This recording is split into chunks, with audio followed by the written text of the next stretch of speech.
Hello everyone, welcome to study with Shri. Jinnah का 14 सूत्रीय formula, इसके बारे में हम बात करेंगे कि जिन्ना जी का 14 सूत्रीय फार्मूला क्या था। तो स्टार्ट करते हैं। जिन्ना फार्मूला ये जो है कि 1928 ईस्वी में आया था, ठीक है। और मुस्लिम लीग के नेता जो मोहम्मद अली जिन्ना जी थे, इन्होंने नेहरू रिपोर्ट में मुस्लिमों के लिए पृथक निर्वाचक मंडल की सुविधा न दिए जाने के कारण मुस्लिमों की 14 मांगों का प्रपत्र जारी किया, जिसे जिन्ना का 14 सूत्रीय फार्मूला कहा जाता है। देखिए, मोहम्मद अली जिन्ना, जब नेहरू रिपोर्ट आया था, ठीक है, नेहरू रिपोर्ट किसने प्रस्तुत किया था, मतलब किसकी अध्यक्षता में ये रिपोर्ट तैयार किया गया था और किसने प्रस्तुत किया, यह आप लोग कमेंट बॉक्स में बताइए। मोतीलाल नेहरू जी थे या जवाहरलाल नेहरू जी थे, क्योंकि काफ़ी लोग जो है कि इसमें कन्फ्यूजन हो जाते हैं कि मोतीलाल नेहरू थे या जवाहरलाल नेहरू थे। तो आप लोग बताइएगा कि नेहरू रिपोर्ट किसने प्रस्तुत किया था, कमेंट बॉक्स में मुझे जरूर बताइएगा, ठीक है। तो जब नेहरू रिपोर्ट प्रस्तुत हुआ तो उसमें मुस्लिमों के लिए पृथक निर्वाचक मंडल की सुविधा नहीं थी, और इसके कारण जो मुस्लिम लीग के नेता थे मोहम्मद अली जिन्ना, इनके द्वारा जो है कि मुस्लिमों की 14 मांगों का प्रपत्र जारी किया गया, जिसे क्या बोला गया, जिन्ना का 14 सूत्रीय फार्मूला कहा गया, ठीक है। जिन्ना का जो 14 सूत्रीय फार्मूला था वो क्या था, इसमें क्या क्या फार्मूले थे, मतलब क्या क्या चीज़ें कही गई थी, क्या इनकी मांगे थी, उसके बारे में हम देखेंगे। देखिए, संविधान का स्वरूप संघात्मक हो जिसमें अवशिष्ट शक्तियां प्रांतों में निहित हो। इनका पहला फार्मूला ये था कि जो संविधान का स्वरूप हो वो क्या हो, संघात्मक हो, ठीक है, और जिसमें जो अवशिष्ट शक्तियां हैं वो प्रांतों में निहित हो। पहला फार्मूला इनका ये था कि संविधान का जो स्वरूप हो वो संघात्मक हो और जो अवशिष्ट शक्तियां हैं वो प्रांतों में निहित हो। दूसरा था कि सभी प्रांतों को समान स्वायत्ता प्राप्त हो, सभी प्रांतों को क्या हो, समान स्वायत्ता प्राप्त हो। नेक्स्ट क्या था कि व्यवस्थापिका सभाओं व निर्वाचित संस्थाओं का गठन अल्पसंख्यकों के पर्याप्त और प्रभावपूर्ण प्रतिनिधित्व के आधार पर हो। देखिए, व्यवस्थापिका सभाओं व जो निर्वाचित संस्थाएं हैं, इनका जो गठन है वो अल्पसंख्यकों के पर्याप्त और प्रभावपूर्ण प्रतिनिधित्व के आधार पर होना चाहिए, ठीक है, इनका ये मांग थी। केंद्रीय व्यवस्थापिका सभा में मुस्लिमों को कम से कम 1/3 प्रतिनिधित्व प्राप्त हो। देखिए, जो केंद्रीय व्यवस्थापिका सभा है उसमें मुस्लिमों को कम से कम 1/3 प्रतिनिधित्व प्राप्त होना चाहिए, ठीक है। सांप्रदायिक समूहों के प्रतिनिधित्व के लिए पृथक निर्वाचन की व्यवस्था की जाए।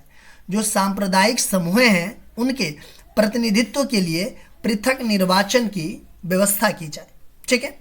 नेक्स्ट क्या था कि किसी भी तरह का क्षेत्रीय पुनर्गठन पंजाब तथा बंगाल तथा उत्तर प्रदेश सीमा प्रांत में मुस्लिमों को बहुमत में परिवर्तन न लाए। देखिए, किसी भी तरह का जो क्षेत्रीय पुनर्गठन है, जैसे कि मान लीजिए पंजाब तथा बंगाल और उत्तर प्रदेश सीमा प्रांत में मुस्लिमों को बहुमत में परिवर्तन न लाए। नेक्स्ट क्या मांग थी इनकी कि देश के सभी संप्रदायों को विश्वास, पूजा, प्रचार, संघ और शिक्षा को पूरी स्वतंत्रता हो।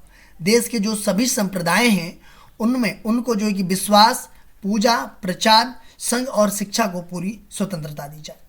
किसी भी व्यवस्थापिका या निर्वाचित निकाय में कोई भी ऐसा प्रस्ताव पारित न हो जिसका विरोध किसी भी संप्रदाय के 2/3 सदस्य करें। देखिए, इनकी ये मांग थी कि किसी भी जो व्यवस्थापिका या निर्वाचित निकाय है उसमें कोई भी ऐसा प्रस्ताव पारित न किया जाए जिसका विरोध जो है कि किसी भी संप्रदाय के 2/3 सदस्य करें। सिंध के मुंबई प्रांत से पृथक कर दिया जाए। जो सिंध था इसको मुंबई प्रांत से पृथक कर दिया जाए, ये जिन्ना जी की मांग थी। अन्य प्रांतों की तरह जो पश्चिमोत्तर सीमा प्रांत है तथा बलूचिस्तान को में भी सुधार लाया जाए।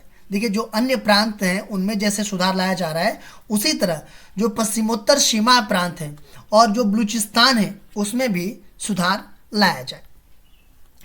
कार्यकुशलता के आधार पर मुस्लिमों को सभी सेवाओं में पर्याप्त स्थान मिले। देखिए, इनको जो कि मुस्लिम लोगों को कार्यकुशलता के आधार पे इनको जो सभी सेवाएं हैं, सभी सर्विस हैं, उसमें जो है कि पर्याप्त स्थान मिलना चाहिए।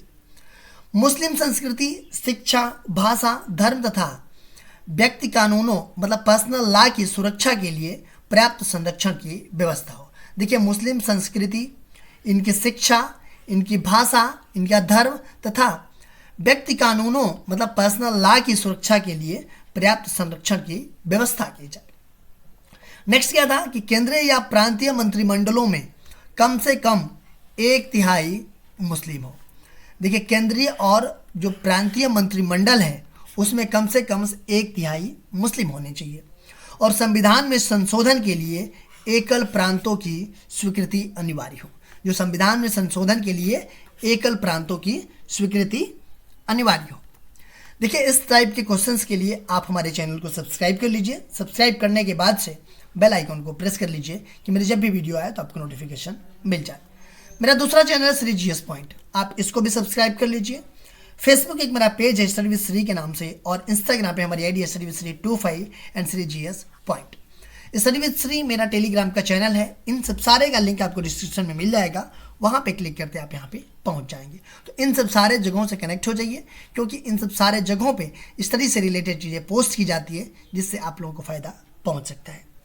दोस्तों, वीडियो अच्छी लगती है तो एक लाइक कर दिया कीजिए, एक अच्छा सा कमेंट कर दिया कीजिए, अपने दोस्तों में शेयर जरूर किया कीजिए। अगर वीडियो अच्छी नहीं लगती है तो आप लोग डिसलाइक कर दिया कीजिए, और कमेंट बॉक्स में मुझे बताइए डिसलाइक क्यों किया। वीडियो देखने के लिए धन्यवाद।